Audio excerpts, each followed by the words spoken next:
Dancing line as a classical performer for the male community it's like a taboo. Then dancing में आहिस्ता आहिस्ता जैसे पहले back line से then mid line then second last और उसके बाद फ्रंट में और बाद में कब एक लीड परफॉर्मर बन गए वो पता ही नहीं चला। लेकिन हमारे जैसे इस एरिया में आके क्लासिकल परफॉर्मर बनना वो बड़ा एक चैलेंजिंग था मेरे लिए। आज के बाद आप जब भी यहाँ परफॉर्म करने नहीं आओगे, आप as a head of the jury आओगे और आपके साथ नाम के साथ आगे नृत्यश्री लिखा जाएगा। लाइफ मुझे मिली है तो मुझे अपने तरीके से जीनी है तो जे तुस ओकड़ी चीज़ की तुस अगे वधावा करना चाहते हो तो पहले ये लिखो थोड़ियाँ जड़ां केव तुहाडे कोला मंगदियां। ऑन रिकॉर्ड के इस अंक में आपका स्वागत है। नमस्कार, मैं हूं नेहा चिब। जैसे कि हम सब जानते हैं, कला और हुनर भगवान की देन है और जो इंसान अपनी कला और हुनर को पहचान ले वो काफ़ी ऊंचाइयां छू जाता है। और आज हम जिस शख्सियत से आपको मिलवाने जा रहे हैं उनमें ना ही कला की कमी है और ना ही हुनर की कमी है। जी, मैं बात कर रही हूँ दीपक दत्ता जी की। पर वह जिस नाम से जाने जाते हैं वह नाम है नृत्यश्री दीपक दत्ता जी। तो आज हम इनसे बात करेंगे और जानेंगे कि इनका सफ़र दीपक दत्ता जी से लेकर नृत्यश्री दीपक दत्ता जी तक का सफ़र कैसा रहा। तो सबसे पहले मैं आपसे ये जानना चाहती हूँ, जैसे कि आप एक आर्किटेक्ट इंजीनियर रह चुके हैं, इससे दिलचस्पी आई कि आप आर्किटेक्ट इंजीनियर से क्लासिकल डांसर की तरफ आए। सबसे पहले तो नेहा मैम आपका और द फोर्थ स्टेट चैनल का बहुत बहुत शुक्रिया जिन्होंने मुझे ये मौका दिया कि मैं आप सबसे रूबरू हो सकूं। दीपक दत्ता से नृत्यश्री दीपक दत्ता बनना एक लाइक जर्नी ही थी और एक फैंटेसी थी कि मैंने सोचा नहीं था कि इंजीनियरिंग करने के बाद मैं अपने डांसिंग जो जुनून है, पैशन है, उसको मैं एज अ करियर ऑप्ट करूँगा और बाद में वो मेरा एक ऑब्सेशन बन जाएगा। गांव का रहने वाला हूँ, स्योट मेरा गांव का नाम है और मेरी सबसे पहले गुरु ऑफ कोर्स मेरी मदर ही हैं और उनके बाद मेरी मासी जी वो एमए म्यूज़िक कर रहे थे तो वो सितार बजाते थे। तो उनको देख देख के जब वो बजाते थे तो थोड़ा से वो टून्स पे थिरकना शुरू कर देना एंड ऑल दैट। बाद में जब कॉलेज ज्वाइन किया तो वो कीड़ा जो होता है ना वो जाता नहीं है, तो उसमें भी जब उनके फेस्टिवल्स होते थे तो 3 साल वहाँ पे mister Jamwal group of education institution and cultural corner में चूज़ किया गया। और इंजीनियरिंग करने के बाद ना कुछ लाइफ में स्टेबिलिटी नहीं थी, लाइक ढर्रे पे चल रही है वही 9 to 5 वाला। तो देन आई थॉट कि नहीं, मुझे उस चीज़ को दोबारा से अपने आप को पुट ऑन करना है। Then again I pulled my socks again and drag myself into the career of a dancing line. थोड़ा सा स्ट्रगलिंग था मेरे लिए बिकॉज यू नो कि फीमेल फर्टिलिटी ज़्यादा इसमें एक्वायर्ड है एंड पिट्रैकिल जो हम कहते हैं वो उनके एक उसमें हो गया था। बट येस फाइनली अब जिस मुकाम पे हूँ अगर 2-4 लोग जानते हैं तो वो अच्छा लगता है। कहते हैं बच्चे ने अगर कुछ भी करना है और पेरेंट्स की सपोर्ट अगर उसे मिले तो वो निडर होके कुछ भी बहुत इजीली करता है। तो क्या आपके पेरेंट्स का सपोर्ट भी आपके साथ उतना ही था जितना होना चाहिए था, आपको लगता है? क्या लगता है आपको इस बारे में? नेहा मैम, मैं आपको ये बताऊं कि मैं अमूमन इस बारे में डिस्कस करता हूं कि मेरे पापा वो एक होता है ना कि इकलौता बेटा है तो चलो जी किसी अच्छी लाइन में सेटल हो जाए एंड ऑल दैट। तो इंजीनियरिंग लाइन के लिए उन्होंने मुझे ऑप्ट किया एंड उनकी मैंने विश को पूरा किया। जब मैंने उनको बोला कि I want to choose the dancing line, तो कहते बेटा देख ले बिकॉज तू एक ऐसा दायरा चूज़ कर रहा है जो बहुत ज़्यादा एक मतलब झनाटेदार हो जाएगा और सबके लिए मतलब शॉकिंग हो जाएगा। नहीं थॉट पापा सब give me some time, I just want to prove myself. He said okay. फिर थोड़ा सा विधिवत शिक्षा लेनी शुरू की। पंडित नारायण प्रसाद जी मेरे गुरु हैं और थिएटर में मेरे नटराज नाट्य कुंज के कुमार अनिल भारती जी हैं। मैंने थिएटर भी साथ साथ में किया और टेक्निकलिटीज़ सीखी उसमें। दैन डांसिंग में आहिस्ता आहिस्ता जैसे पहले बैक लाइन से then mid line then second last और उसके बाद फ्रंट में और बाद में कब एक लीड परफॉर्मर बन गए वो पता ही नहीं चला। कहते हैं ना कि जब आपने ये लाइन चुनी तो रिलेटिव्स का, एक्सटेंडेड फैमिली का कह सकते हैं या फ्रेंड्स, सोसाइटी ने कैसे रिएक्ट किया इस चीज़ को लेके? क्योंकि ये जो लाइन आपने चूज़ करी थी, ये कहा जाए तो फीमेल्स इस चीज़ में ज़्यादा आगे आती हैं, तो उनका क्या रिएक्शन था इस चीज़ को लेके? नेहा मैम, वो कहते हैं ना if you want to dream ना then dare to dream big and something different. और हमारी जो सोसाइटी है ना वो एक पिंक एंड ब्लू बॉक्सेस में एक है कि like pink is for girls and blue is for boys. अब ये एक चीज़ ऐसी है कि जो दोनों बॉक्सेस में कंफर्टेबली फिट नहीं बैठती है and dancing line as a classical performer for the male community it's like a taboo. बहुत गिने चुने लोग हैं, एंड साउदर्न साइड चले जाओ तो they are just worshipped like. लेकिन हमारे जैसे इस एरिया में आके क्लासिकल परफॉर्मर बनना वो बड़ा एक चैलेंजिंग था मेरे लिए। सोसाइटी में जाके मुझे जब परफॉर्मेंस करना था तो थोड़ा सा मुझे स्टार्टिंग में उनके लिए थोड़ा स्ट्रेंज था, समथिंग यूनिक था। बहुत बार मुझे चैलेंजेस को फेस करना पड़ा, एक्सेप्ट भी करना पड़ा। जैसे स्टेज पे परफॉर्म करने जाओ तो थंब पिन्स को फेंक देना, पैरों के नीचे आ जाना, वार्डरोब मॉल फंक्शन हो जाना, कैसेट को रोक देना, म्यूज़िक सिस्टम ब्लॉक कर देना, एंड बहुत बार ऐसा कुछ हुआ। बट वही लोग जब उस टाइम अगेंस्ट थे, now they are in favour, और मैं तब भी उनके आगे झुकता था और अब भी उनके आगे झुकता हूँ, बट वो मुझे सपोर्ट करते हैं। सर, इतनी नेगेटिविटी आपने झेली जैसे कि आपने बताया, फिर भी आप इतने पॉजिटिव कैसे रहे? इतनी पॉजिटिव वाइब्स आप में कहाँ से आती थी कि आप इतने पॉजिटिव रहते थे? See I am not a pizza, I am not like a pizza कि मैं हर एक को खुश रख सकूं। लाइफ मुझे मिली है तो मुझे अपने तरीके से जीनी है। पॉजिटिविटी का ये रहा मैम कि अगर नेगेटिव वाइब्स माइंड में रखूंगा तो मैं कभी भी वो चीज़ नहीं हासिल कर पाऊंगा। लाइक अभी मैं आपसे अगर बात कर रहा हूँ या आप मुझसे पूछ रहे हैं तो मुझे आपसे भी कुछ ना कुछ सीखने को मिलेगा, the way you are charming. So हर एक चीज़ से अगर हम पॉजिटिविटी लेंगे तो ऑब्वियसली अपनी लाइफ तो पॉजिटिव हो ही जाएगी ना, तो नेगेटिविटी का तो सवाल ही पैदा नहीं होता। बात आती है टाइटल, जो आपको नृत्यश्री टाइटल मिला है, उसके बारे में जानना चाहेंगे। आपके अवार्ड्स और अचीवमेंट्स के बारे में भी ज़रूर जानना चाहेंगे। मेरा सबसे बड़ा अवार्ड पहले ये रहा कि मैं अपने पेरेंट्स को, मॉम डैड को बहुत प्राउड फील करवाता हूँ। वो अभी तक मुझे सपोर्ट करते हैं। जहाँ तक रही नृत्यश्री टाइटल की बात, तो नेशनल हिमालयन कल्चरल फेस्टिवल रे कांगड़ा में होता था। I was in GGM science college at that time, तो चला गया शौक के मारे। उस टाइम पे मैंने विधिवत शिक्षा लेनी शुरू नहीं की थी, तो ट्रायल के बेस पे यूनिवर्सिटी ऑफ जम्मू में 3 दिन का मेला लगा था, तो वहाँ पे मैंने परफॉर्म किया and I finally I got selected for that.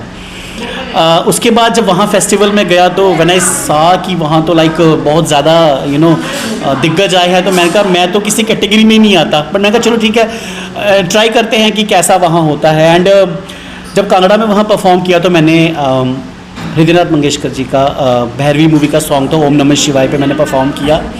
Result रात को 1:30 बजे था and finally I got first prize as a national award. उसके बाद मैं 5 बार उस इवेंट का हिस्सा बना एंड 5 बार मैं फर्स्ट आया। छठी टाइम पे मुझे doctor Sadhu Singh Hamdard award in the field of performing arts dance के लिए मुझे दिया गया। एंड जब फाइनल ओपन कैटेगरी की बारी थी, again I performed as a contestant, तो फर्स्ट प्राइज़ था। तो उन्होंने कहा कि आज के बाद आप जब भी यहाँ परफॉर्म करने नहीं आओगे, आप as a head of the jury आओगे और आपके साथ नाम के साथ आगे नृत्यश्री लिखा जाएगा। उसके बाद दीपक दत्ता सिंपल थे तो नृत्यश्री दीपक दत्ता बन गए। फिर 2016 में वर्ल्ड डांस चैम्पियनशिप लाइक सृष्टि वर्ल्ड डांस फेस्टिवल, जो कि कन्नड़ा साहित्य परिषद बेंगलुरु में हुआ था, एंड अगेन 1-2 बार तो मेरा फॉर्म पहले नॉमिनेट रिजेक्शन मेरा हो गया था कि लाइक नहीं हो सकता आपका। फिर 2016 में फाइनली एक्सेप्ट हुआ, 3 महीने का रेगुलर उसमें जैसे मूवीज़ में दिखाते हैं, ट्रायल्स होते हैं, फॉर्म होती है, वेरिफिकेशंस होती हैं, ट्रायल्स होते हैं, उसके वो सब कुछ हुआ। एंड फाइनली जब कन्नड़ा साहित्य परिषद में मैंने वहाँ पे बाजीराव मस्तानी का मोहे रंग दो लाल, जो कि पंडित बिरजू महाराज जी ने कोरियोग्राफ किया है, एंड उनको एज अ ट्रिब्यूट करते हुए मैंने वहाँ परफॉर्म किया। And finally in 2016 Nrityashree Deepak Datta from Jammu and Kashmir emerged as winner of Srishti world dance festival. Sir, जैसे कि आपने बोला कि आपने फर्स्ट टाइम परफॉर्म किया और आप वहाँ पे फर्स्ट आ गए, तो वो जो फीलिंग थी आपकी वो कैसी थी? वो कैसी फीलिंग, आपने कैसा फील किया? क्योंकि अनएक्सपेक्टेड था, शायद आपने सोचा ही नहीं था वैसा, आपने जैसे बताया। मैं आपको बताऊं कि आसिम गोगोई और महेश दास जैसे दिग्गज, जो कि इस समय असम जो फिल्म इंडस्ट्री है उसमें जगह बना चुके हैं उसमें, एंड पंकज गाम थे वहाँ पे, एंड बहुत ज़्यादा मतलब मणिपुर से थे और लाइक लेजेंड्स थे परफॉर्म डांसिंग में। और मेरा जब एक्चुअली पहले नाम अनाउंस किया तब उन्होंने बोला कि नहीं जी गलती से नाम हो गया, आपका नाम नहीं है, किसी और का नाम है। And trust me I got fainted over there. मैं तो मतलब एक तो नाम सुन के और बाद में जब एकदम से नाम रिजेक्ट हो जाना, जब फाइनल रिजल्ट वर्डिक्ट जब आया तो अगेन उन्होंने बोला कि नहीं, you are the winner and you have to come on the stage. And अभी तक मुझे याद है 88 आउट ऑफ 100 मार्क्स थे मेरे। एंड यस, फीलिंग ये थी कि मतलब मेरे लिए एक ट्रॉफी से ज़्यादा ये था कि मैं मतलब जब पहले मैं एक भीड़ का हिस्सा था।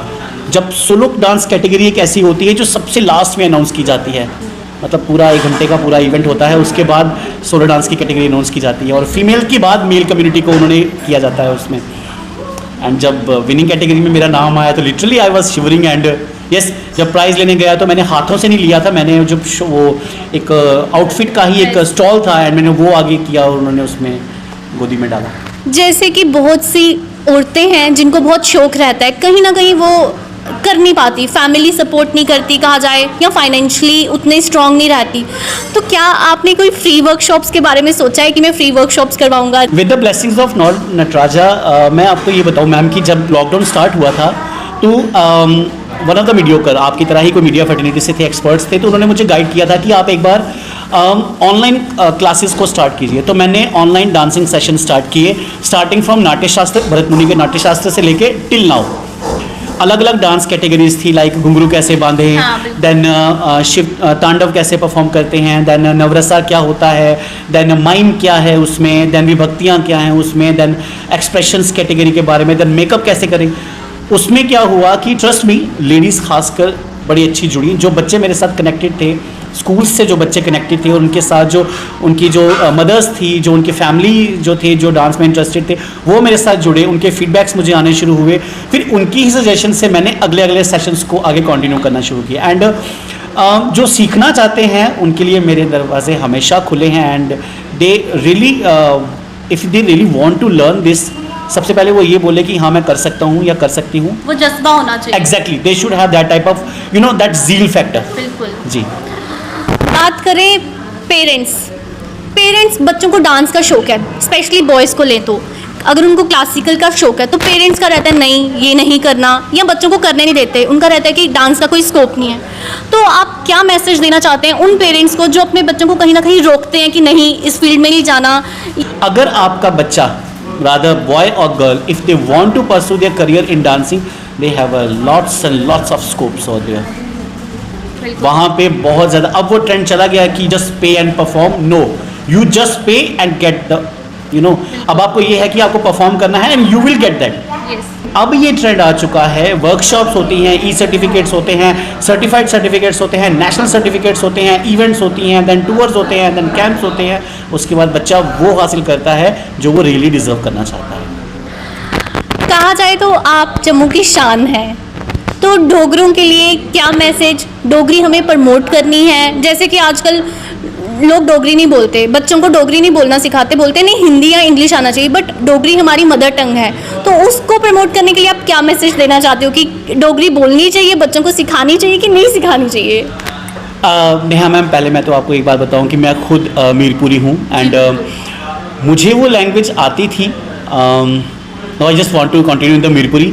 माड़े की वो भाषा नहीं सी तो उस मारे मैं क्या किया, माड़ा सिलेक्शन हो गया रेडियो कश्मीर जम्मू च, तो आकाशवाणी जम्मू ना जो प्रोग्राम मीरपुरी प्रोग्राम आमना मैं उसी होस्ट करना। असा ना महीने 2 बारी प्रोग्राम आमना, ठीक है। तो मी मीरपुरी होने ना बड़ा फकर है, इसलिए कि मैं उस जगह ना रहने वाला जितना बसा भी इसलिए टावा टावा जानिए उत्थे, ठीक है। तो जेडे डोगरी साढ़े बोलने वाले, अब मैं डोगरी पे आता हूँ, तो साढ़ा डोगरी है, अस डोगरे आखने कन्नै शाने कन्नै आखने आ।